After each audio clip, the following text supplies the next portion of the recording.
Hi hello नमस्कार, कैसे हैं आप सब। आशा करता हूँ अच्छे होंगे, स्वस्थ होंगे। दोस्तों, जैसा कि आप सबको पता है कि हम लोग बिहार पुलिस का ज्ञान बिंदु जीएस एकेडमी, जो कि हमारे प्रिय गुरुजी रोशन आनंद सर के द्वारा जो सेट चलाया जा रहा है, उसका डिस्कशन कर रहे थे। और आज हम लोग जो है टेस्ट नंबर 17 का डिस्कशन करेंगे। तो वीडियो को लास्ट तक जरूर देखिएगा। और अगर आप चैनल पर नए हैं तो चैनल को सब्सक्राइब कर लीजिए एवं टेलीग्राम चैनल को ज्वाइन कर लीजिए दोस्तों, क्योंकि इसका जो PDF है वो आपको टेलीग्राम पर ही मिलेगा। तो चलिए शुरू करते हैं। आज का हमारा पहला प्रश्न है,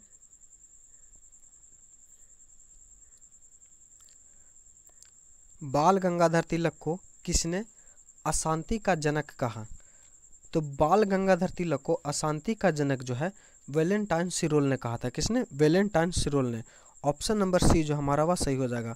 और बाल गंगाधर तिलक ने ही दोस्तों गणपति उत्सव की शुरुआत 1893 ईस्वी में एवं शिवाजी महोत्सव की शुरुआत जो है 1895 ईस्वी में की थी। इसको भी आप ध्यान में रखिएगा। और 1908 में बाल गंगाधर तिलक को केसरी में जो प्रकाशित लेखों के आधार पर राजद्रोह का मुकदमा चलाकर 6 वर्ष के लिए कारावास सुनाकर मांडले जेल बर्मा भेजा गया था, जहां जो है बाल गंगाधर तिलक ने गीता रहस्य नामक पुस्तक की रचना की थी। इसको भी आप ध्यान में रखिएगा। और इनकी मृत्यु की बात करें दोस्तों, तो बाल गंगाधर तिलक की मृत्यु जो है कब हुई थी? तो इनकी मृत्यु जो है 1 अगस्त 1920 को हुई थी। और इसी दौरान जो है दोस्तों भारत में कौन सा? तो भारत में है जो इनकी महात्मा गांधी ने जो है क्या बोलते आंदोलन की शुरुआत किए थे। और असहयोग आंदोलन का शुरुआत किया था। और उसी समय जो है ये इनकी मृत्यु हो गई थी। तो यही इनके बारे में हम ये भी कह सकते हैं कि बाल गंगाधर तिलक एक ऐसे नेता हुए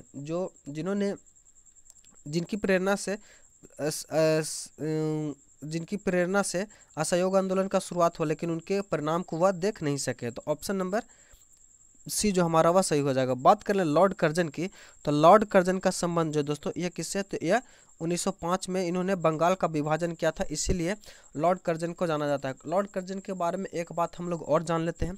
तो लॉर्ड कर्जन ने ही दोस्तों कांग्रेस को यह कहा था कि कांग्रेस का महल भर भरा कर गिरने वाली है और मेरी तहे दिल इच्छा है कि मैं उसके इस कार्य में मदद कर सकूं। तो इसको भी आप ध्यान में रखिएगा।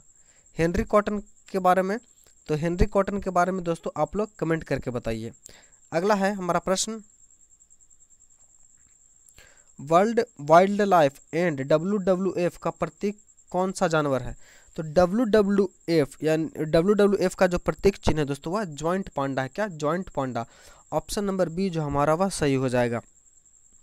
और इसका निवास स्थान जो है मुख्यतः दोस्तों शीतोष्ण चौड़ी पत्ती वाली और मिश्रित वनों में रहता है, जिसका वैज्ञानिक नाम बात कर ले तो जॉइंट पांडा का वैज्ञानिक नाम जो है, इसका क्या नाम है?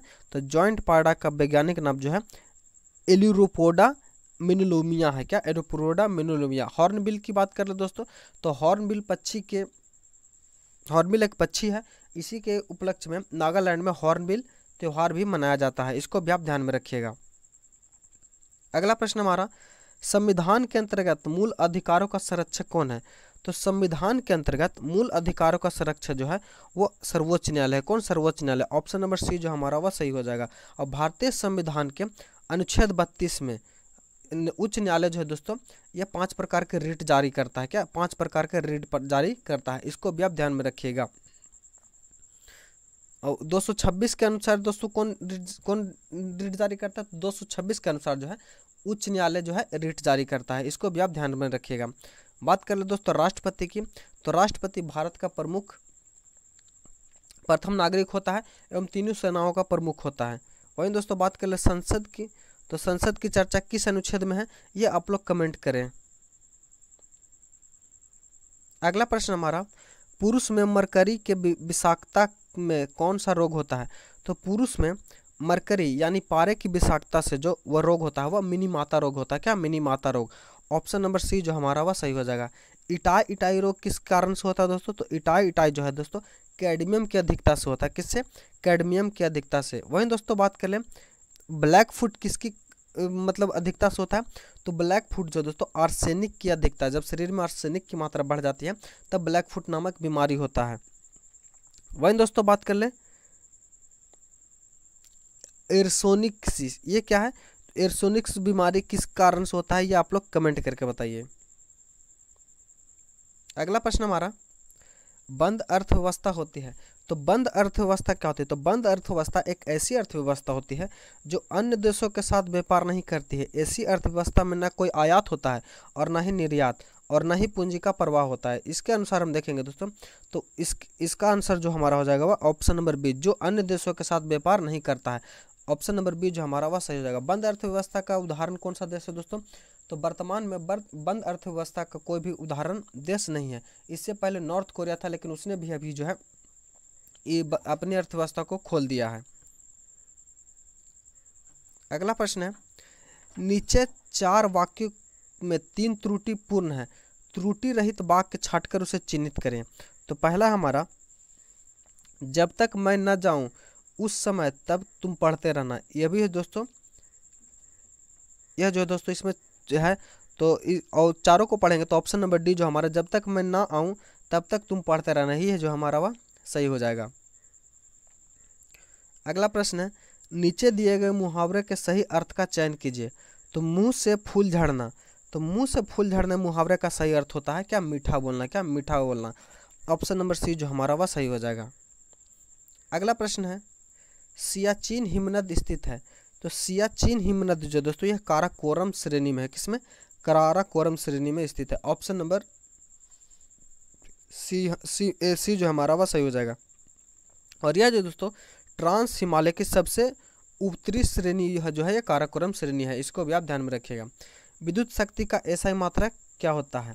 तो विद्युत शक्ति का जो एसआई मात्रक है वो क्या होता है? तो वह वाट होता है। क्या? वाट। ऑप्शन नंबर ए जो हमारा वह सही हो जाएगा। कूलाम की बात कर लेंगे दोस्तों, तो कूलाम किसका मात्रक होता है? तो कूलाम जो है विद्युत आवेश का, किसका? विद्युत आवेश का मात्रक होता है। इसको भी आप ध्यान में रखिएगा। फैराडे क्या है दोस्तों? तो फैराडे जो है इन्होंने विद्युत जनित्र की खोज की थी। इसको भी आप ध्यान में रखिएगा। अगला है, पेनिसिलियम उदाहरण है। तो पेनिसिलियम जो है दोस्तों यह एक कवक का उदाहरण है। किसका? कवक का उदाहरण है। ऑप्शन नंबर बी जो हमारा वह सही हो जाएगा। 1927 ईस्वी में, कब? 1927 ईस्वी में अलेक्जेंडर फ्लेमिंग ने पेनिसिलियम नामक एंटीबायोटिक कवक के रूप में प्राप्त किया था। और कवक का प्रयोग दोस्तों हम लोग किस पर करते हैं? तो कवक का प्रयोग हम लोग डबल रोटी में बनाने में करते हैं। इसको भी आप ध्यान में रखिएगा। अगला प्रश्न है हमारा, अब्दुल रज्जाक विजयनगर आया था। तो अब्दुल रज्जाक दोस्तों यह विजयनगर कब आया था? तो अब्दुल रज्जाक दोस्तों फारसी राजदूत था, जो कि जो है संग वंश के प्रतापी राजा देवराय द्वितीय के राजकाल में आया था। ऑप्शन नंबर बी जो हमारा वह सही हो जाएगा। अगला है, निम्नलिखित में से अंतर्राष्ट्रीय दिनांक रेखा कौन सी है? तो अंतर्राष्ट्रीय दिनांक रेखा की बात करें तो 180 डिग्री देशांतर रेखा जो है दोस्तों, इसको हम लोग अंतर्राष्ट्रीय तिथि रेखा के नाम से भी जानते हैं, क्योंकि इस रेखा के दोनों ओर तिथियों में एक दिन का अंतर होता है। इसको भी आप ध्यान में रखिएगा। अगला प्रश्न हमारा, हल्दी के पौधों का खाने लायक हिस्सा कौन सा है? तो हल्दी का जो हिस्सा है दोस्तों वो खाने लायक कौन सा? तो यह प्रकंद होता है। क्या? प्रकंद। ऑप्शन नंबर बी जो हमारा वह सही हो जाएगा। यानी कि हल्दी का तना जो है दोस्तों यह खाने लायक हिस्सा होता है। बात कर लें दोस्तों और भी किस किस पौधे के जो तने हैं वो खाने लायक होते हैं, तो जैसे कि हल्दी, अदरक, केसर, आलू, प्याज, लहसुन का जो है यह तना का उदाहरण है। इसको भी आप ध्यान में रखिएगा। हिंदी साहित्य में किसे सर्वप्रथम ज्ञानपीठ पुरस्कार मिला है? तो हिंदी साहित्य में सर्वप्रथम ज्ञानपीठ पुरस्कार जो मिला है वह सुमित्रा नंदन पंत को मिला है। किसे? सुमित्रा नंदन पंत को। इन्हें कब मिला है दोस्तों? तो इन्हें जो है 1968 ईस्वी में चितंबरा पुस्तक के लिए मिला है। किसके लिए? चितंबरा पुस्तक के लिए। अगला प्रश्न हमारा, प्रोड्यूसर गैस एक मिश्रण है। तो प्रोड्यूसर गैस जो है दोस्तों यह एक कार्बन मोनोऑक्साइड और नाइट्रोजन गैस का मिश्रण है। ऑप्शन नंबर डी जो हमारा बिल्कुल करेक्ट है। अगला प्रश्न है, प्रकृति में पानी का सबसे शुद्ध रूप क्या है? तो प्रकृति में पानी का जो सबसे शुद्ध रूप है दोस्तों वह वर्षा का जल हो जाएगा। क्या? वर्षा का जल। ऑप्शन नंबर ए जो हमारा वह सही हो जाएगा। और वर्षा का जल का पीएच मान की बात करें दोस्तों, तो वर्षा का जल का पीएच मान कितना होता है? तो वर्षा का जल का पीएच मान जो होता है दोस्तों 5.6 होता है। वहीं दोस्तों बात कर ले समुद्री जल का पीएच मान, तो समुद्री जल का पीएच मान जो दोस्तों कितना? तो 8.4 होता है। इसको भी आप ध्यान में रखिएगा। अगला प्रश्न है, गुरु गोविंद सिंह की शिक्षा कहाँ हुई थी और उन्हें पर्शियन कहाँ सीखी थी? तो गुरु गोविंद सिंह की शिक्षा जो दोस्तों वो पटना में हुई थी, और उन्होंने पर्शियन भाषा जो है दोस्तों वह कहाँ सीखी थी? तो उन्हें जो पटना में ही सीखी थी। ऑप्शन नंबर सी जो हमारा वह सही हो जाएगा। आगे इंग्लिश का प्रश्न है दोस्तों, इसका आंसर हम लोग बता दे रहे हैं। Choose the antonyms of estrangement. तो इसका एंटोनिम्स हो जाएगा दोस्तों, यह क्या हो जाएगा? तो यह फ्रेकनेस हो जाएगा। Which of the following best experience the same sentence in indirect speech. तो 19 नंबर को सॉल्व करें तो इसका जो आंसर हो जाएगा वो हमारा डी हो जाएगा। अगला प्रश्न है, वंदे मातरम का अंग्रेजी में अनुवाद किसने किया था? तो वंदे मातरम का अंग्रेजी में अनुवाद जो किया था वो अरविंद घोष ने किया था। किसने? अरविंद घोष ने। ऑप्शन नंबर सी जो हमारा वह सही हो जाएगा। बात कर ले दोस्तों वंदे मातरम का, तो वंदे मातरम को सर्वप्रथम 1896 के कब? 1896 के कलकत्ता अधिवेशन में गाया गया था। और इस अधिवेशन की अध्यक्षता किसने की थी? तो इस अधिवेशन की अध्यक्षता जो है रहमतुल्लाह सयानी ने किया था। इसको भी आप ध्यान में रखिएगा। वहीं दोस्तों बात कर ले वंदे मातरम के और भी कुछ जाने, तो वंदे मातरम जो है, वंदे मातरम कहाँ से लिया गया? तो यह आनंद मठ से लिया गया है। कहाँ से? आनंद मठ से लिया गया। यही बात कर ले सत्यजीत रे की, तो सत्यजीत रे दोस्तों एक फिल्म निर्देशक थे, जिन्होंने दोस्तों सबसे पहले क्या मिला था, कौन सा पुरस्कार मिला था, आप लोग कमेंट करके बताएं। रविंद्रनाथ टैगोर की बात कर ले दोस्तों, तो इन्होंने जो है वंदे मातरम राष्ट्रीय गान जन गण मन को है जो लिखा है, एवं बांग्लादेश की जो राष्ट्रगान है अमार सोमार बांग्ला, इसको भी लिखा है। इसको भी आप ध्यान में रखिएगा। अगला प्रश्न हमारा, सिंधु नदी का उद्गम होता है। तो सिंधु नदी का जो उद्गम स्थान है दोस्तों वह कैलाश पर्वत स्थित मानसरोवर झील के समीप स्थित है। तो ऑप्शन नंबर डी जो हमारा वह सही हो जाएगा। अगला है, ओटेक का पूरा रूप क्या है? तो ओटेक का पूरा रूप है दोस्तों ओसल थर्मल एनर्जी कन्वर्जेशन। तो ऑप्शन नंबर डी जो हमारा वह सही हो जाएगा। अगला प्रश्न है, तारों को जोड़ने की प्रक्रिया क्या कहलाती है? तो तारों को जोड़ने की जो प्रक्रिया है दोस्तों वह संयोजन कहलाते हैं। क्या? संयोजन। ऑप्शन नंबर बी जो हमारा वह सही हो जाएगा। अगला है, बेकिंग सोडा का रासायनिक नाम क्या है? तो बेकिंग सोडा का जो है रासायनिक नाम है दोस्तों वो सोडियम कार्बोनेट है। क्या? सोडियम बाइकार्बोनेट, माफ कीजिए sodium bicarbonate. Option number B हमारा बिल्कुल सही हो जाएगा। 25 नंबर की बात कर ले दोस्तों, तो ये आगे मैथ का प्रश्न है, इसका हम आंसर बता दे रहे हैं, आप लोग इसको सॉल्व कर लीजिएगा। 25 नंबर को सॉल्व करेगा तो इसका जो आंसर हो जाएगा वो हमारा सी हो जाएगा। 26 नंबर को सॉल्व करिएगा दोस्तों, तो 26 नंबर को सॉल्व करने के बाद जो आपका आंसर हो जाएगा वह सी हो जाएगा। अगला है, कॉर्पस लुटियस क्या स्रावित करता है? तो कॉर्पस लुटियस दोस्तों महिलाओं में गर्भ अवस्था को बनाए रखने के लिए आवश्यक होता है। यह प्रोजेस्टेरोन नामक हार्मोन को स्रावित करता है। किसका? प्रोजेस्टेरोन। ऑप्शन नंबर ये हमारा सी हो जाएगा। टेस्टोस्टेरोन जो है दोस्तों यह पुरुषों का हार्मोन है। किसका? पुरुषों का हार्मोन है। अगला है, किसान क्रेडिट कार्ड योजना किस वर्ष शुरू की गई? तो किसान क्रेडिट कार्ड योजना दोस्तों यह 1998 में शुरू की गई। क्या? 1998 में। ऑप्शन नंबर सी हमारा बिल्कुल करेक्ट हो जाएगा। अगला प्रश्न है, निम्नलिखित में से कौन सा गुण गलत है? तो ऑप्शन के अनुसार देखेंगे दोस्तों, तो आइसो हार्ट यस आर्द्रता जो दोस्तों यह गलत है। क्या गलत है?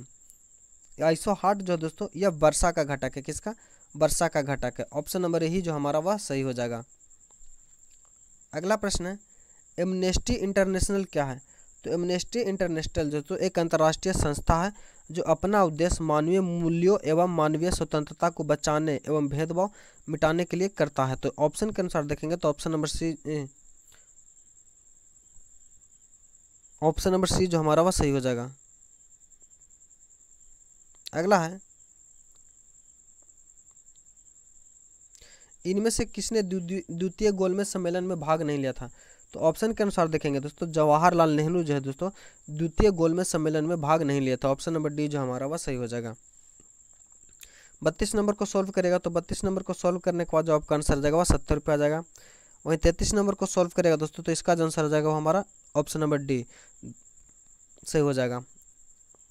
34 नंबर प्रश्न बोल रहा है, ताप विद्युत परियोजना के संदर्भ में निम्नलिखित में से कौन सा सही है? तो ताप विद्युत परियोजना में दोस्तों तो कावास जो है दोस्तों यह गुजरात में है। कहाँ? गुजरात में दोस्तों, यही सही है। बाकी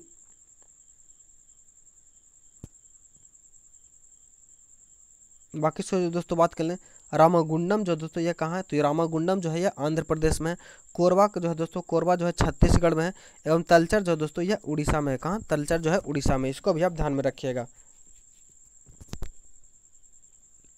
अगला प्रश्न हमारा, निम्नलिखित में से कौन सी मध्य समवर्ती सूची के अंतर्गत आता है। तो समवर्ती सूची के अंतर्गत जो आता है दोस्तों, ऑप्शन के अनुसार देखेंगे तो मजदूर संघ जो दोस्तों यह समवर्ती सूची के अंतर्गत आता है। समवर्ती सूची के अंतर्गत कितने विषय हैं, तो दोस्तों समवर्ती सूची के अंतर्गत 100 विषय हैं। कितने, 100 विषय।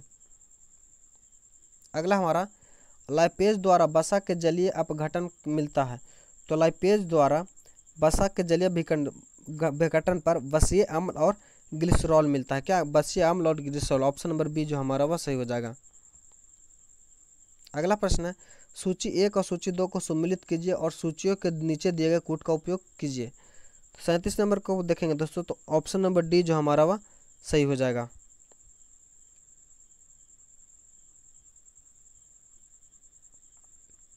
माफ कीजिएगा, ऑप्शन नंबर डी जो हमारा वह सही हो जाएगा।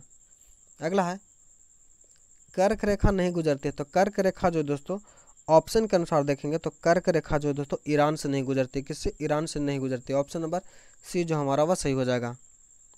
अगला प्रश्न है, which is the best substitution of the phrase respect and administrator. तो इसका सही उत्तर जो हो जाएगा ऑप्शन नंबर डी हमारा सही हो जाएगा। 40 नंबर को सॉल्व करिएगा तो इसका जो आंसर हो जाएगा हमारा बी हो जाएगा, अनीता। अगला प्रश्न है, निम्नलिखित में से किस वायसराय को कार्यकाल में भारतीय के राय बहादुर और खान बहादुर उपाधि प्रदान किया गया था। तो लॉर्ड लिटन के कार्यकाल में भारतीयों को राय बहादुर और खान बहादुर की जो है उपाधि प्रदान की गई थी। ऑप्शन नंबर बी जो हमारा वह सही हो जाएगा। बर्नाकुलर प्रेस एक्ट जो दोस्तों 1878 में लॉर्ड लिटन के काल में ही समाप्त किया गया था। क्या, इसको भी आप ध्यान में रखिएगा। और इसे लाया किसने था, इसे पारित किया गया था लिटन के समय में और समाप्त किया गया था रिपन के समय में। इसको भी आप ध्यान में रखिएगा। लॉर्ड मेयो की बात कर ले दोस्तों, तो इसने 1872 ईस्वी में जनगणना को करवाया था। क्या, जनगणना को करवाया था। अगला प्रश्न हमारा, निम्न में से किसमें लिंग गुण सूत्र नहीं होते हैं। तो छिपकली में दोस्तों लिंग गुण सूत्र जो है वह नहीं होते हैं। ऑप्शन नंबर डी जो हमारा वह सही हो जाएगा। अब गुणसूत्र की खोज किसने किया था दोस्तों, तो गुणसूत्र की खोज जो है वॉल्डेयर ने किया था। किसने, वॉल्डेयर ने किया था। मानव में अगर पूछे तो गुणसूत्र की संख्या कितनी है, तो 23 जोड़ा यानी 46 जो है मानव में गुणसूत्र की संख्या है।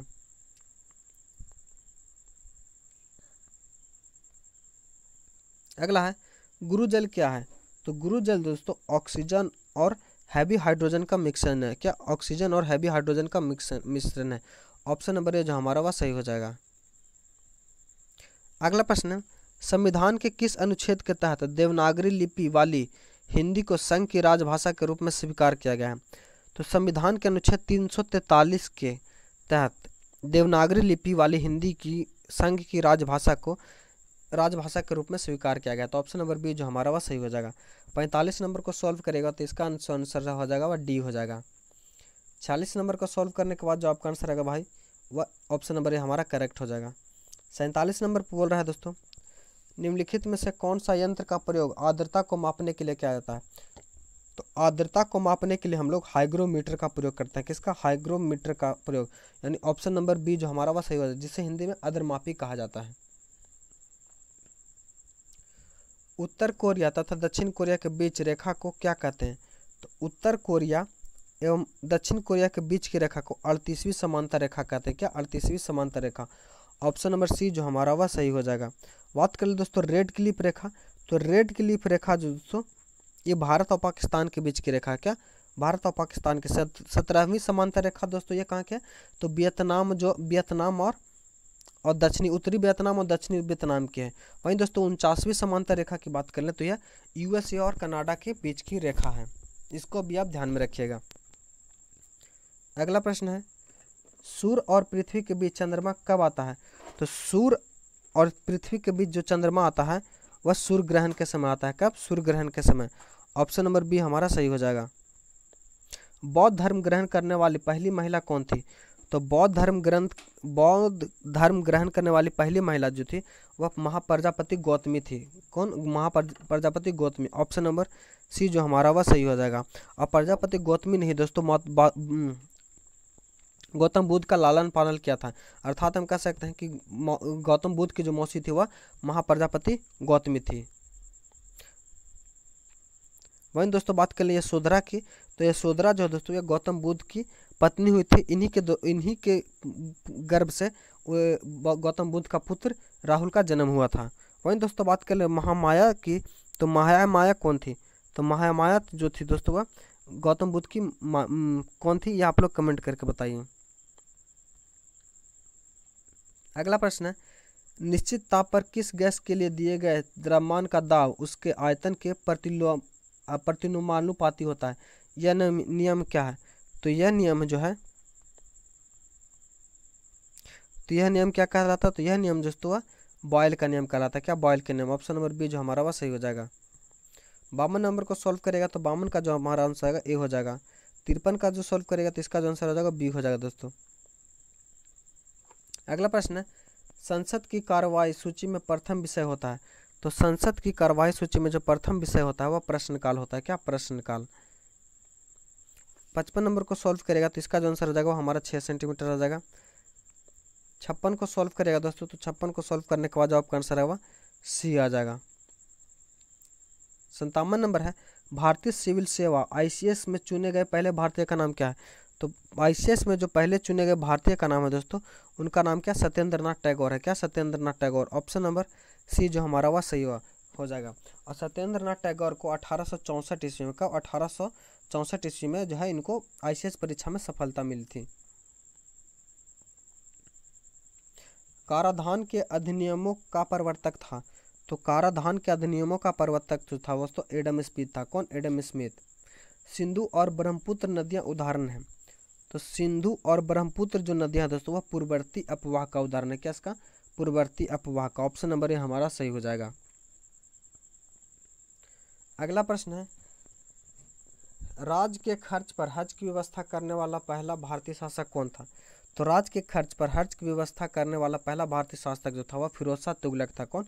Firoz Shah Tughlaq. Option number B जो हमारा सही हो जाएगा। और फिरोज शाह तुगलक नहीं दोस्तों, दीवाने खैरात तथा दीवाने बंदगान विभाग की भी स्थापना की थी। अगला प्रश्न है, मंदिर और शहर कहाँ कहाँ स्थित है? तो कैलाशनाथ मंदिर जो दोस्तों यह कहाँ? तो यह कांचीपुरम में स्थित है। लिंगराज मंदिर कहाँ दोस्तों? तो लिंगराज मंदिर जो भुवनेश्वर में है। कंदरिया महादेव यह खजुराहो में। और दिलवाड़ा का जैन मंदिर जो दोस्तों ये माउंट आबू में है। तो ऑप्शन के अनुसार देखेंगे तो ऑप्शन नंबर बी जो हमारा वह सही हो जाएगा। विषुव वर्ष के 2 काल जब दिन और रात बराबर होते हैं तो कब होते हैं? तो वह जो होता है तो 21 मार्च और 23 सितंबर को होता है। ऑप्शन नंबर ए हमारा सही हो जाएगा। अगला प्रश्न है, आधुनिक आवर्त सारणी आधारित है?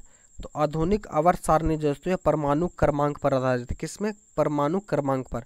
ऑप्शन नंबर सी जो हमारा वह सही हो जाएगा।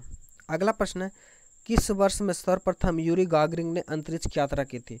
तो यूरी गागरिन ने 1961 ईस्वी में जो दोस्तों अंतरिक्ष की यात्रा की थी। ऑप्शन नंबर सी जो हमारा वह सही हो जाएगा। भारत में डाक टिकट किसके शासनकाल में चालू किया गया था? तो भारत में जो दोस्तों डाक टिकट चालू किया गया था यह लॉर्ड डलहौजी के शासनकाल में शुरू किया गया था। कब? लॉर्ड डलहौजी के शासनकाल में।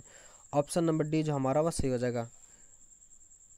मंत्रिपरिषद से त्याग करने के लिए मंत्री अपना त्यागपत्र किसको संबोधित करता है? तो मंत्रिपरिषद से त्याग करने के लिए मंत्री अपना त्यागपत्र जो वो राष्ट्रपति को संबोधित करता है। किसे? राष्ट्रपति को। अगला ट्रांसलेशन है दोस्तों, इसका सही आंसर जो हो जाएगा वह क्या हो जाएगा? तो इसका सही आंसर जो होगा बी हमारा सही हो जाएगा। 68 का जो आंसर क्या हो जाएगा दोस्तों? इसका जो आंसर हो जाएगा सी हमारा सही हो जाएगा। अगला है लोकसभा का कार्यकाल। तो लोकसभा का कार्यकाल का आपातकाल की घोषणा के दौरान एक बार में 1 वर्ष के लिए बढ़ाया जा सकता है। ऑप्शन नंबर सी जो हमारा वह सही हो जाएगा।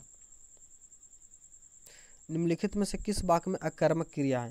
तो अकर्मक क्रिया जो बात करें तो ज्योति रानी जो दोस्तों ज्योति रोती है यह अकर्मक क्रिया। ऑप्शन नंबर सी जो हमारा वह सही हो जाएगा। पेड़ से पत्ता गिरा यह किस कारक का उदाहरण है? तो पेड़ से पत्ता गिरा यह जो दोस्तों अपादान का उदाहरण है। किसका? अपादान का। अगला प्रश्न है, जब पानी को 0 डिग्री सेंटीग्रेड से 10 डिग्री सेंटीग्रेड तक गर्म किया जाता है तो इसका आयतन क्या होता है? तो जब पानी को 0 डिग्री सेंटीग्रेड से 10 डिग्री सेंटीग्रेड तक गर्म किया जाता है तो इसका आयतन जो है पहले घटता है और फिर बढ़ता है। ऑप्शन नंबर डी जो हमारा वह सही हो जाएगा। अगला प्रश्न है, प्रकाश तरंगों के वायु से कांच में जाने पर जो चर प्रभावित होते हैं वह क्या होते हैं? तो वह जो होते हैं दोस्तों, वह क्या होते हैं? तो वह तरंगधर और वेग। ऑप्शन नंबर डी जो हमारा वह सही हो जाएगा। अगला प्रश्न है, प्रच्छन्न बेरोजगारी इसका अर्थ क्या होता है? तो प्रच्छन्न बेरोजगारी का अर्थ होता है दोस्तों श्रमिक की सीमांत उत्पादकता शून्य हो। ऑप्शन नंबर सी जो हमारा वह सही हो जाएगा, यानी छिपी हुई बेरोजगारी हम कह सकते हैं। और इस बेरोजगारी का सबसे उदाहरण जो है दोस्तों गांव में खेती का है। खेती में जो है दोस्तों सबसे अधिक प्रच्छन्न बेरोजगारी होती है। निम्नलिखित में से किसे क्रांतिकारी गतिविधियों के लिए इंग्लैंड में इंडियन होम रूल सोसाइटी बनाई थी? तो इंग्लैंड में दोस्तों इंडियन होम रूल सोसाइटी जो बताया था वह श्यामजी कृष्ण वर्मा ने बनाया था। ऑप्शन नंबर डी जो हमारा वह सही हो जाएगा। भिकाजी कामा की बात करें तो इन्होंने 1907 ईस्वी में जर्मनी के स्टुअर्टगार्ड में सबसे पहले झंडा को फहराया था।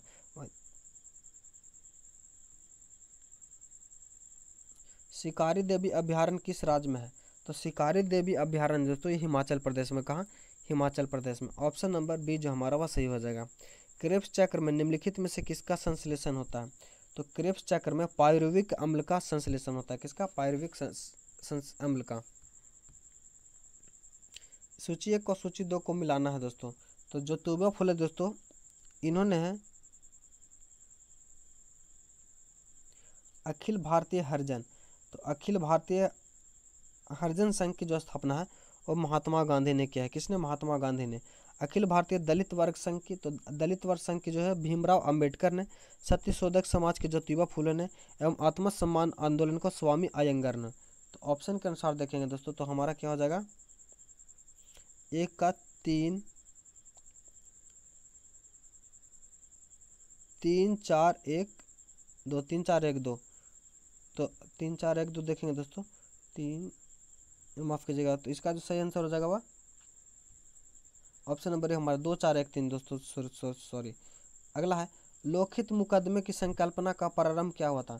तो लोकहित मुकदमे का संकल्पना का जो प्रारंभ दोस्तों यूनाइटेड स्टेट्स में हुआ था। कब? यूनाइटेड स्टेट्स में। ऑप्शन नंबर सी जो हमारा वह सही हो जाएगा। संभाजी के बाद मराठा शासन को निम्नलिखित में से किसने सरल और कारगर बनाया? तो संभाजी के बाद बालाजी विश्वनाथ मराठा ने सरल और कारगर बनाया। तो बालाजी विश्वनाथ ऑप्शन हमारा सही हो जाएगा। 81 नंबर को सॉल्व करेगा दोस्तों, तो 81 नंबर को सॉल्व करने का आपका आंसर जो है ए हो जाएगा। 82 नंबर का आंसर जो है वह हमारा ए हो जाएगा। 83 नंबर की बात करें दोस्तों तो इसका भी आंसर हमारा ए हो जाएगा। अगला है, बाघ परियोजना कब आरंभ की गई थी? तो बाघ परियोजना दोस्तों 1973 में। कब? 1973 में आरंभ की गई थी। ऑप्शन नंबर ए जो हमारा वह सही हो जाएगा। अगला है, सीसा युक्त पेट्रोल में निम्नलिखित में से क्या उपस्थित होता है? तो सीसा युक्त पेट्रोल में दोस्तों वह टेट्राइथाइल लेड जो है दोस्तों वह रहता है। तो ऑप्शन नंबर डी जो हमारा वह सही हो जाएगा। पंचायती राज को लागू करने वाला प्रथम प्रांत निम्नलिखित में से कौन था? तो पंचायती राज को लागू करने वाला प्रथम राज्य जो दोस्तों वह राजस्थान है। का? राजस्थान। और पंचायती राज का शुभारंभ 2 अक्टूबर 1959 में राजस्थान के नौगढ़ जिला में हुआ था। इसको भी आप ध्यान में रखिएगा।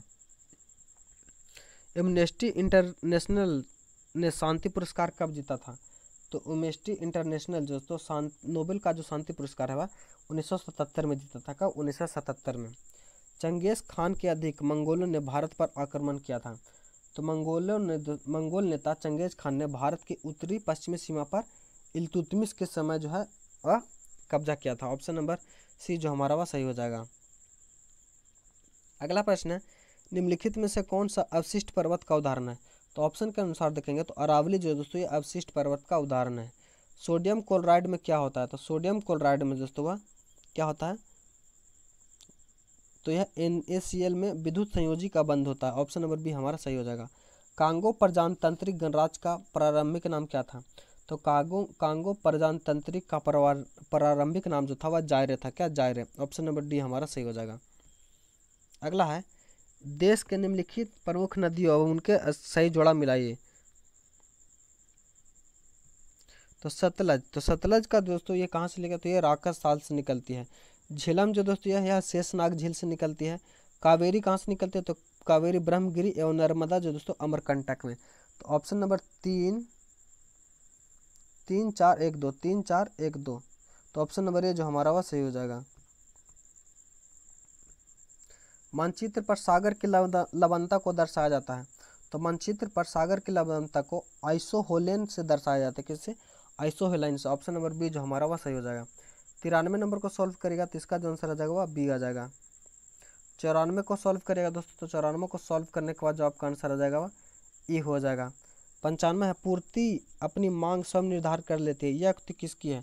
तो यह युक्ति जो है दोस्तों वह जेबीसी के है। अगला है, सूर्योदय का देश के नाम से कौन जाना जाता है? तो सूर्योदय के देश के नाम से जाना जाता है जापान को। किसे? जापान को।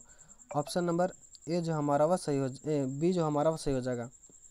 अगला है, शिवाजी का अंतिम सैन्य अभियान था। तो शिवाजी का अंतिम अभियान जो तो वह कर्नाटक का अभियान था। क्या? कर्नाटक का अभियान, जो कब हुआ था दोस्तों? तो यह 1679 ईस्वी में हुआ था।